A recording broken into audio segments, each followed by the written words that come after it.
Welcome to our channel. Today we how to install the Stripe iOS SDK using Swift Package Manager, full guide step by step clearly. Open your Xcode project. Go to the top menu and select File. From the drop-down menu, choose Add Packages. In the search bar, enter the URL is https://github.com/stripe/stripe-ios.git. Select the desired, click Add Package. After adding the package, Xcode will resolve the dependencies. Once the process is complete, navigate to the target settings. Under the Frameworks, Libraries, and Embedded Contents section, you should see the Stripe SDK listed. Ensure that it's set to Embed in Sign. Now, open your app delegate file. Import the Stripe framework at the top of the file with Import Stripe. In the application function, initialize Stripe with your publishable key. You can find your publishable key in the Stripe dashboard. Insert the code Stripe API.default publishable key equals your _publishable key below the initialization.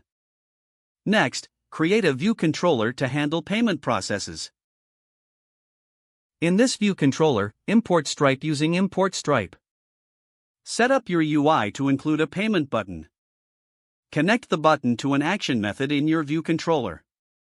In this action method, you will create a payment intent. Make a network request to your backend to confirm the payment intent. Use the response to complete the payment on the client side. Finally, test your implementation by running the app on a real device. Check for any errors and ensure everything works smoothly. Your Stripe iOS SDK installation is now complete.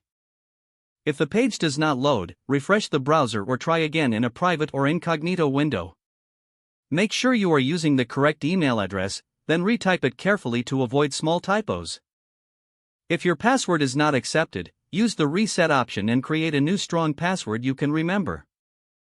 Check your spam folder for verification or security emails, then complete any requested confirmation steps.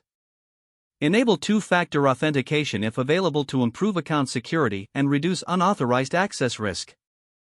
After signing in, review your profile details so your contact information and settings are accurate and current. If you see an error message, note it down and try again after restarting your device and internet connection. Don't forget to like this video and subscribe to our channel for more step-by-step tech guides.